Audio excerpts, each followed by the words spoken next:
I wanted to take a look at FC Andorra, a football club founded over 50 years before the national team started playing. FC Andorra were founded in 1942, with the football within Andorra only played at an amateur level and the national team not even considered until 1994. FC Andorra found themselves in a tough situation, and this resulted in FC Andorra contacting the Spanish Football Federation and the Catalan department, to be specific, and becoming a member of the Catalonian Football League. Now, it was 1964 when they finally joined the league and joined the Catalan local regional divisions. They played in that until 1977 when they won promotion to the third tier of Spanish football. Now, this was huge. A club without a country, a club without a national team. This club was flying the flag for Andorra. Andorra is such a small nation, only 80,000 capacity, wedged in between Spain and France. They are landlocked and they are kind of torn. They've always been kind of torn between France and Spain, with many of the laws from France and Spain kind of used within Andorra.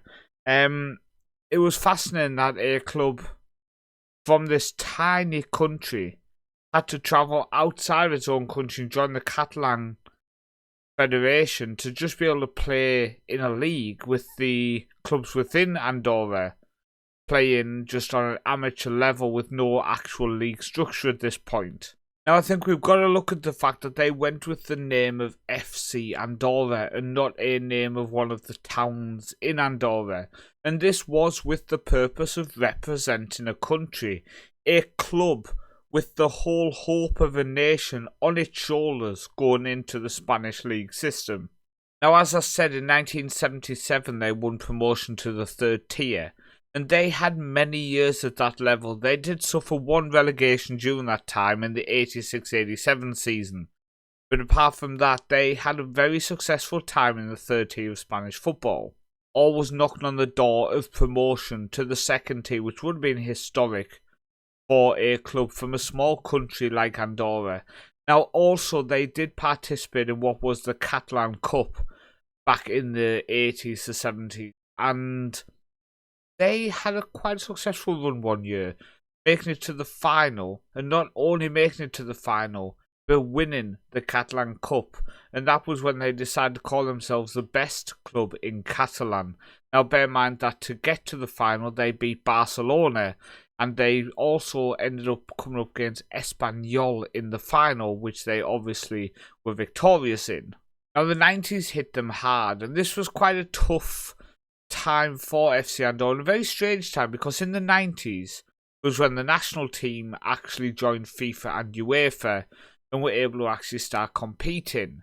But during that time, FC Andorra had back-to-back relegations, almost 3 relegations in a row if it wasn't for some politics, and they really did start to struggle and almost, and I mean almost, folded.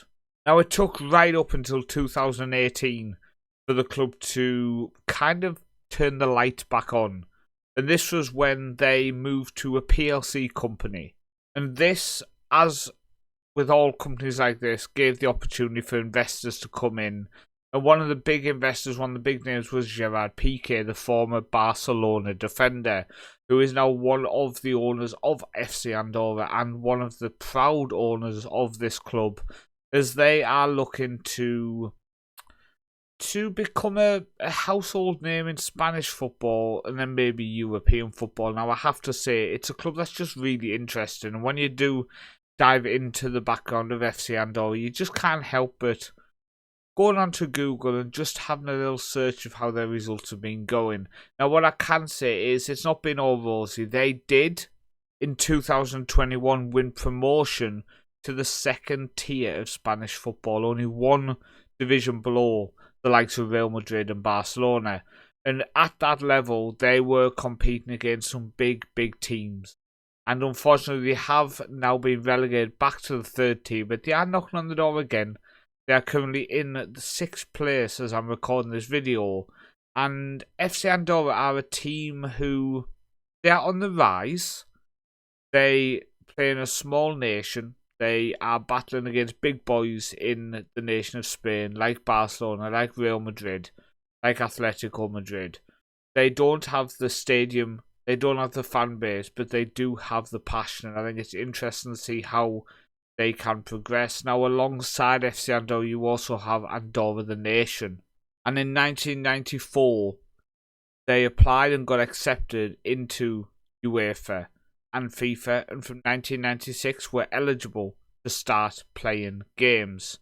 Now, their first victory took quite a few years. It was 1998 when they played the first actual competitive match, so it took 4 years from forming the national team, the federation, getting accepted into FIFA and UEFA before they actually entered qualifying for the World Cup and European Championships.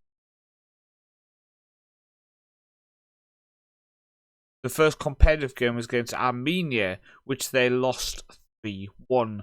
Now, they had played a team like Estonia, for example, in their national team. They played them and lost 6-1 in a friendly before this. But 1998 was their first competitive game. Now, it took them until 2006 before they won their first competitive match, and that was against Macedonia in a World Cup qualifying game. But not only was it rare and special that they won this game, but it took them until 2017 before they got to taste that winning feeling in a competitive game again. But I would say this is their best result ever. A 1-0 victory against Hungary in 2017 in qualification was achieved. I have to say, that's a big victory. Hungary are not a team to be snubbed at. Hungary are a good footballer nation.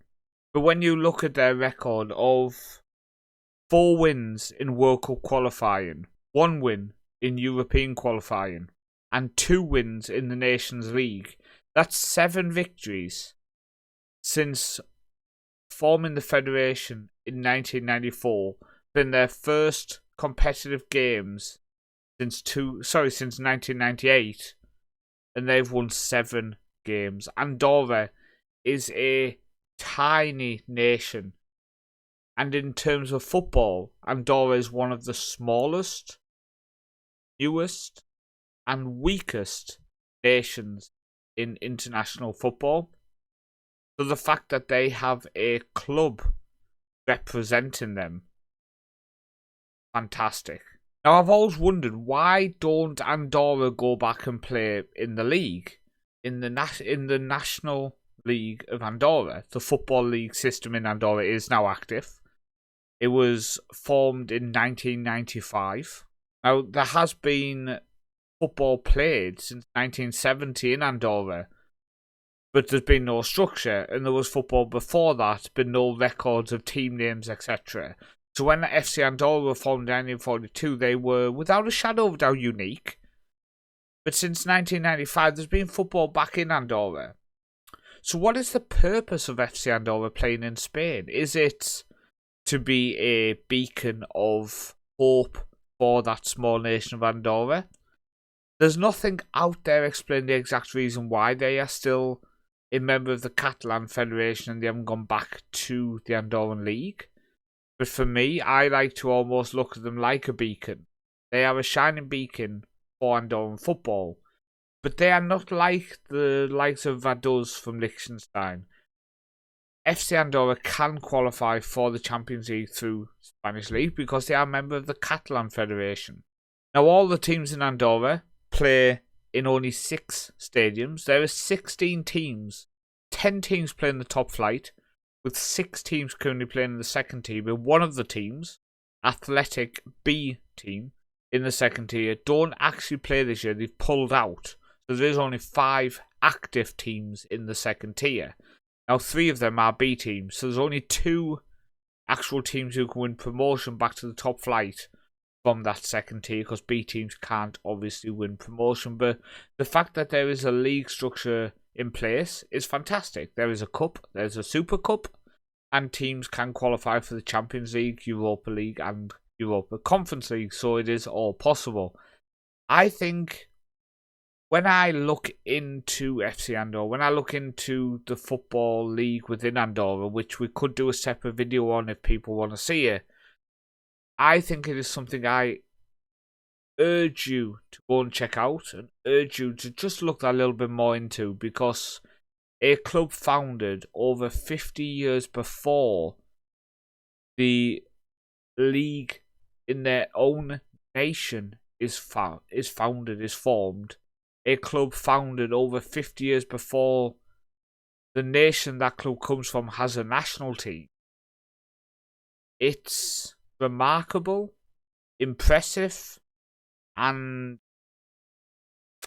definitely interesting, and definitely a journey I want to follow. I've been Paul Olsen on St. Northman. Hopefully you like these documentary styles, looking into interesting stories, interesting clubs, interesting nations from around the world. Make sure you comment below if you've got any ideas of nations, teams, leagues you want me to investigate. And I will see you next time. You will see on the screen now the people who are patrons or monthly members through YouTube. If you do want to join, links are in the description below. The YouTube one, you can just click that join button next to where the subscribe button is, or go into the description if you want to become a Patreon member. Links are below. Thank you for your support, and hopefully I will see you on the next video.